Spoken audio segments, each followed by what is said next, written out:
The Cerrado of Goiás stretches endlessly under the scorching Brazilian sun, a landscape where time seems suspended between the ancient and the modern, where cattle ranches carved from pristine wilderness create an uneasy truce between human ambition and nature is raw power.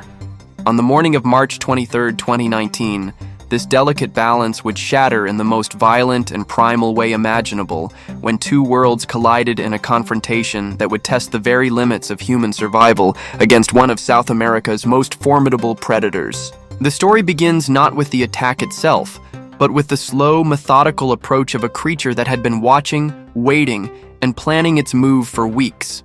Fazenda Santa Rita, located deep in the heart of Goiás state, represented everything that modern Brazilian agriculture had accomplished in transforming the wild Cerrado into productive farmland. The 15,000-hectare ranch, owned by the Oliveira family for 3 generations, was a testament to human determination and technological progress, with its modern facilities, GPS-guided tractors, and satellite-monitored cattle herds. But beneath this veneer of civilization, the ancient Cerrado still pulsed with life, its corridors of native vegetation serving as highways for wildlife that refused to acknowledge the boundaries drawn by human hands. Among these corridors moved shadows that the ranch hands whispered about in hushed tones.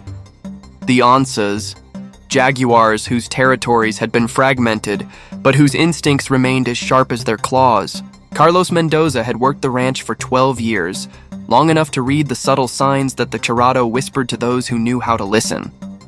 At 34 years old, this experienced vaquero had developed an almost supernatural awareness of his surroundings, a sixth sense that had kept him safe during countless encounters with the ranch's wild inhabitants.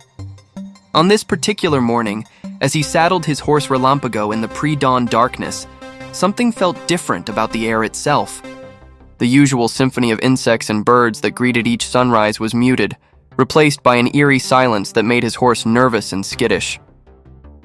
The cattle in the nearby paddock stood alert, their heads raised and ears twitching toward the tree line that bordered the northern pasture, where fresh water from the Rio Verde attracted wildlife from across the region. The Jaguar that would soon change Carlos's life forever was no ordinary predator. Local indigenous trackers had been monitoring this particular male for over 8 months, a massive specimen they called Sombra de Morte, Shadow of Death, weighing nearly 120 kilograms and measuring over 2 meters from nose to tail. This apex predator had been gradually pushed from his original territory by expanding soybean fields and cattle ranches, forcing him into increasingly desperate situations as his hunting grounds shrank. Biologists studying jaguar behavior in the region had documented his unusual patterns. Unlike most jaguars who avoid human contact, Sombra had begun stalking ranch workers, studying their routines with the patience and intelligence that made his species so successful. Camera traps had captured him following the same paths used by vaqueros, his massive paws stepping exactly in the hoofprints left by their horses, learning their schedules with predatory precision.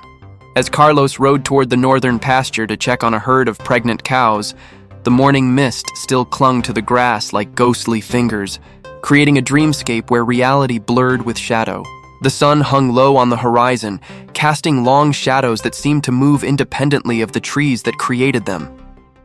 Relampago's behavior became increasingly agitated as they approached the tree line, his nostrils flaring and his ears constantly swiveling toward sounds that Carlos couldn't detect.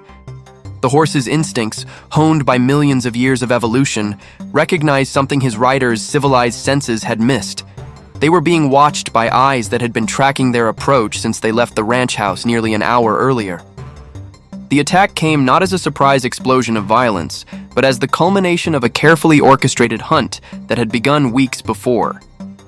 Sombra had been studying Carlos's routine, learning that every Tuesday and Friday he rode alone to the northern pasture, always taking the same path along the fence line, always stopping at the same watering hole to let his horse drink. The Jaguar had positioned himself in the dense gallery forest that bordered the pasture, using the morning mist and the angle of the sun to remain invisible until the perfect moment. When Carlos dismounted to check a section of damaged fence, leaving himself vulnerable and separated from his horse, Sombra made his move with the fluid grace of a predator that had never missed its mark. The first sign of danger was Relampago's terrified whinny as the horse bolted, his survival instincts overriding years of training in a desperate flight from a predator his ancestors had feared for millennia. Carlos turned toward the sound, his hand instinctively reaching for the rifle slung across his back, but the movement came too late and too slow for the reality he was about to face. From the shadows of the gallery forest, 120 kilograms of muscle, bone, and predatory intent launched itself through the air with the speed and precision of a guided missile. The Jaguar's rosette-patterned coat seemed to blend with the dappled sunlight filtering through the canopy, making it appear as if the forest itself had come alive and decided to kill. The impact sent Carlos sprawling across the damp earth, his rifle flying from his hands and landing uselessly several meters away. Sombra's claws, each one capable of puncturing steel, raked across his back as the Jaguar's massive paws sought purchase on his struggling form. The predator's breath, hot and rank with the smell of raw meat and wild musk, filled Carlos's nostrils as those legendary jaws, capable of crushing turtle shells and caiman skulls, snapped inches from his face. The Jaguar's weight pressed him into the ground with crushing force, and he could feel the animal's muscles coiling and releasing as it adjusted its grip, seeking the perfect angle for the killing bite that would end the struggle in seconds. But Carlos Mendoza was not merely a victim frozen by terror. He was a product of the Cerrado itself, shaped by years of working in close proximity to nature's most dangerous inhabitants. His grandfather had taught him that when facing a big cat, the worst thing you can do is act like prey, lying still and accepting death. Instead, Carlos did something that went against every human instinct but aligned with predator psychology. He fought back with a ferocity that matched the Jaguar's own. Rolling onto his back, he grabbed handfuls of dirt and hurled them into Sombra's eyes while screaming at the top of his lungs, creating chaos and confusion that disrupted the predator's carefully planned attack sequence. The Jaguar, surprised by this unusual response from what it had expected to be easy prey, released its grip momentarily and backed away, its massive head shaking as it tried to clear the debris from its eyes. This split-second hesitation gave Carlos the opportunity he needed to reach for the machete strapped to his belt, not to attack the Jaguar, which would have been suicide, but to create distance and noise. He began striking the blade against nearby rocks, creating a metallic clanging that echoed across the pasture, while simultaneously making himself appear larger and more threatening by raising his arms above his head. The combination of noise, movement, and unpredictable behavior began to trigger the Jaguar's natural caution, the part of its brain that calculated risk versus reward in every hunting situation. What followed was not a battle in the traditional sense, but a psychological warfare between two intelligent species, each trying to outmaneuver the other using tactics honed by evolution. Sombra began to circle Carlos with the fluid grace of a dancer, his massive paws making no sound on the damp earth as he looked for an opening, a moment of weakness that would allow him to finish what he had started. But Carlos, drawing on every lesson his grandfather had taught him about reading animal behavior, began to mirror the Jaguar's movements, maintaining eye contact while slowly backing toward a cluster of trees that might provide some protection. The standoff stretched across minutes that felt like hours. Predator and prey locked in a deadly dance where the slightest mistake would mean death. The turning point came when Carlos's desperate retreat brought him within reach of a fallen branch, thick enough to serve as a club, but light enough to wield effectively. The moment his hands closed around the makeshift weapon, the dynamic of the encounter shifted subtly but significantly. Jaguars, despite their incredible power, are ambush predators that prefer to avoid prolonged confrontations that might result in injury. An injured jaguar is a dead jaguar in the unforgiving mathematics of the wild, and Sombra's predatory instincts began to calculate whether this particular prey was worth the risk of a fight that could leave him wounded and unable to hunt. As if sensing the jaguar's momentary uncertainty, Carlos began to advance rather than retreat, swinging the branch in wide arcs while maintaining the rhythmic clanging of his machete against the wood. The combination of aggressive posturing and noise created an image of a prey animal that had transformed into something dangerous and unpredictable. Sombra, His massive head lowered and his yellow eyes fixed on Carlos began to back away step by step, his tail lashing with the frustrated energy of a predator whose perfect ambush had devolved into a risky confrontation with an opponent that refused to behave like prey. The final moments of the encounter were marked not by violence but by a mutual recognition of stalemate. Sombra, his predatory calculations complete, determined that Carlos represented more risk than reward.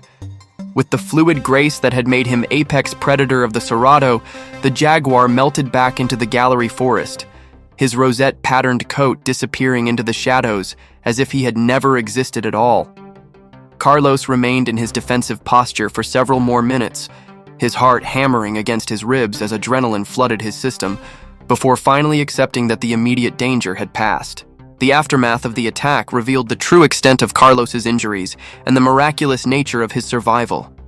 The Jaguar's claws had left deep gouges across his back and shoulders, wounds that would require dozens of stitches and weeks of recovery. His shirt hung in tatters, and blood seeped through the fabric, but incredibly, none of the wounds had struck vital organs or major blood vessels. The attack had lasted less than 5 minutes from beginning to end, but those minutes had compressed a lifetime of terror, desperation, and ultimately triumph into an experience that would forever change how Carlos viewed his relationship with the Cerrado. When the other ranch hands found him 2 hours later, following the trail left by his riderless horse, Carlos was still standing guard with his improvised club, watching the tree line for any sign of Sombra's return. His account of the attack, initially met with skepticism, was corroborated by the physical evidence scattered across the scene. Massive paw prints in the soft earth, claw marks on nearby trees, and tufts of jaguar fur caught on thorns where the predator had retreated into the forest. Wildlife biologists from the University of Brasilia arrived within days to document the encounter, recognizing it as one of the most detailed accounts of human-jaguar interaction ever recorded. The incident sparked immediate changes in ranch security protocols throughout the region. Workers began traveling in pairs during early morning and late evening hours when jaguars are most active, and motion-activated cameras were installed along known wildlife corridors to monitor predator movement. But perhaps more importantly, the attack opened a dialogue between ranchers and conservationists about the need for wildlife corridors that would allow jaguars to move between protected areas without coming into conflict with human activities. Carlos himself became an unexpected advocate for jaguar conservation, his first-hand experience giving him unique insights into predator behavior and the delicate balance required for coexistence. The tracking of Sombra de Morte continued for months after the attack, with researchers using GPS collars and camera traps to monitor his movements and behavior. Far from being a man-eater driven by bloodlust, the data revealed a highly intelligent predator adapting to habitat fragmentation in ways that sometimes brought him into conflict with human activities. His attack on Carlos appeared to be opportunistic rather than predatory, a desperate attempt to establish dominance in territory that overlapped with human use rather than a hunt for food. This understanding led to new approaches in jaguar management that focused on habitat connectivity rather than simply removing problem animals. Carlos returned to work on Fazenda Santa Rita 6 weeks after the attack, bearing scars that would mark him for life, but carrying with him a profound respect for the power and intelligence of the Cerrado's apex predator. His colleagues noticed changes in his behavior, a heightened awareness of his surroundings, an almost supernatural ability to sense the presence of wildlife, and a deep understanding of the invisible boundaries that separate human and animal territories. The attack had transformed him from a simple ranch hand into something approaching a modern-day jaguar shaman, someone who understood the language of predator and prey in ways that few humans ever experience. The story of Carlos Mendoza and Sombra de Morte became legend throughout the cattle ranching regions of Goiás, passed down in the oral tradition that binds rural communities together. But beyond the folklore, the encounter provided valuable scientific data about jaguar behavior under stress, human-wildlife conflict resolution, and the psychological factors that determine survival in predator encounters. Research papers published in international journals cited Carlos's experience as evidence for new theories about predator-prey dynamics and the role of human behavior in determining the outcome of wildlife encounters. Today, motion-activated cameras continue to capture images of Sombra da Morte moving through the gallery forests of northern Goiás, his massive form a reminder that the Cerrado still harbors secrets and powers that modern civilization has yet to fully understand or control. The jaguar's territory has stabilized, partly due to the creation of wildlife corridors that allow him to move between hunting areas without crossing paths with ranch workers. Carlos, now promoted to ranch foreman, uses his unique experience to train other workers in jaguar awareness and safety protocols, sharing hard-won knowledge about reading the signs that indicate when humans have ventured too close to the invisible boundaries that separate civilization from the wild. The encounter between Carlos Mendoza and Sombra de Morte stands as one of the most documented and analyzed human-jaguar interactions in Brazilian history, a reminder that the conquest of the Cerrado remains incomplete and that nature's most powerful predators continue to write their own rules in the spaces between human control and wild freedom. In a world where wildlife encounters are increasingly rare, their 5-minute battle in the morning mist of a Goiás pasture represents something precious and terrifying. Proof that the ancient contract between predator and prey still governs the wild places of our planet, waiting to be honored by those brave enough or foolish enough to enter territories where humans are not always at the top of the food chain.